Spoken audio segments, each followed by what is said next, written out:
Volley's a finishing shot, right? It's a shot where you're transitioning, you hit some good ground strokes, you earn your way to the net, but you got to finish. You see a lot of players, especially in your teen years as you're developing, you build your ground strokes and you develop that foundation for your game, right? Forehand, backhand, foundation of the game. Just like laying a really good foundation for a house you're going to build.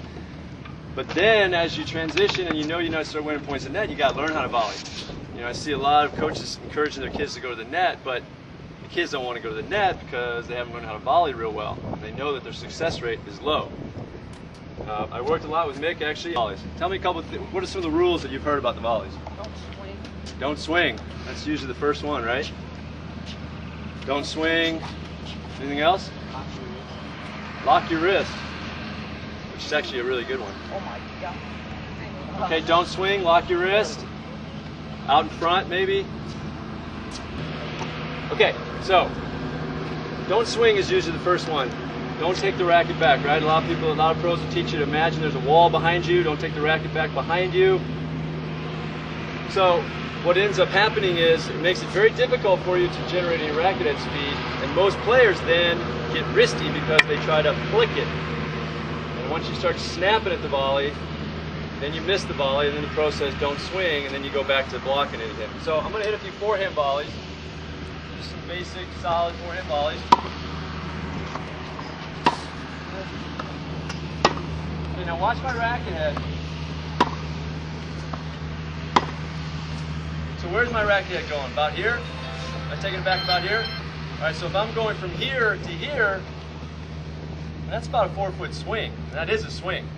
So I think we can establish that if I'm hitting these volleys, and I won Wimbledon in doubles 6 times, I probably know how to volley, because in doubles you got to volley a lot, and certainly on grass you got to volley a lot. So I think we can say that, well, maybe the don't swing thing is not such a smart thing to tell somebody. But what you do have to tell somebody is what Eric said. You have to lock your wrist. You cannot get wristy on the volley. You have to always know what your racket face is doing. And if I'm moving my wrist, then I have no idea what my racket face is doing. And then that becomes a variable just like all the other variables of the speed of your opponent's shot, the height of your opponent's shot, the spin of your opponent's shot. I have to keep my wrist locked. Basically from my elbow to the tip of my racket, everything is locked. Everything is very still. Nothing is really moving from here to here. I don't want to hit back. You can see that's a solid volley, right? If you guys can volley like that, you might win Wimbledon someday. So what you got to commit yourself to is a good continental grip and a locked wrist. Now, the other rule that you hear a lot is racket head above the wrist, right? You hear that a lot. And that is important because the racket head above the wrist, cocking the wrist is a stronger position for the wrist. But now when the ball gets down below my knees, try and give me a couple low ones. It really gets hard to keep the racket head above the wrist. I'm going to get bloody knuckles trying to keep the racket head above the wrist. So that's where the rule goes out the window. And I have to drop the racket head below the wrist, below the hand, hit up through the back of the ball. Because I know the ball is below the tape, right? So what is going to lift that ball back up over the net? My racket face. I have to get my racket face below this ball, drive it up over the tape.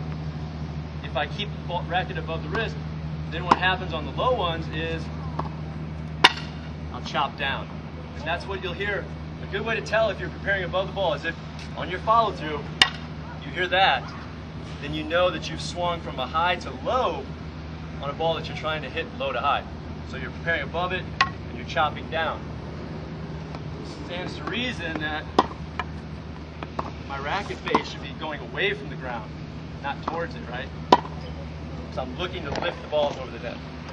So the rule that comes into play there is no matter where your opponent's shot is coming in, prepare your racket face in the line of the shot. If it's high, you prepare high. If it's waist level, you prepare waist level. If it's low, you prepare low. As when I was playing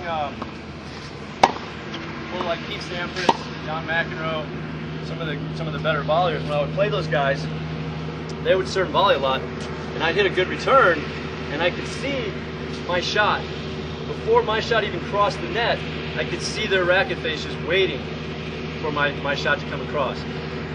What that did was that gave them options, right? When you prepare early, I can decide at the last minute, I'm going to go over here, oh, I think I'm going to go over there. But if you wait and you go at the last second, you get hit. If I go like this, I'm not really controlling my destiny.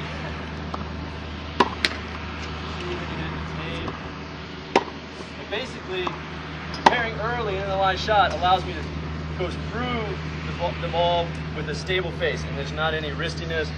There's no loss of racket face stability. I'm keeping it real stable. Those of you who take physics, what's the rule? Mass times velocity equals momentum. Hey, David, you probably know that one. Sure. Right?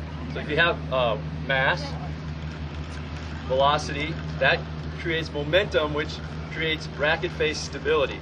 That's the other reason why you want to make sure you take the racket back, so that you're creating momentum before contact. That helps stabilize the racket face. If I start here and I try and hit the ball, let's say I'm right here waiting. I've got to generate all that pace with no swing. Ow. Or I can do this. Right? 2 feet of swing and no follow through. Very difficult control. Ideally, I want 2 feet of swing, contact, 2 feet of follow through. If I can get the ball in the middle of my swing, I can really control it. I've got backswing, I've got follow through, best of both worlds.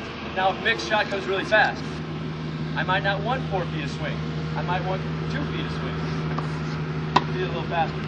Now I'm using his pace, but I still want maybe a foot of swing and a foot of follow through. Control it.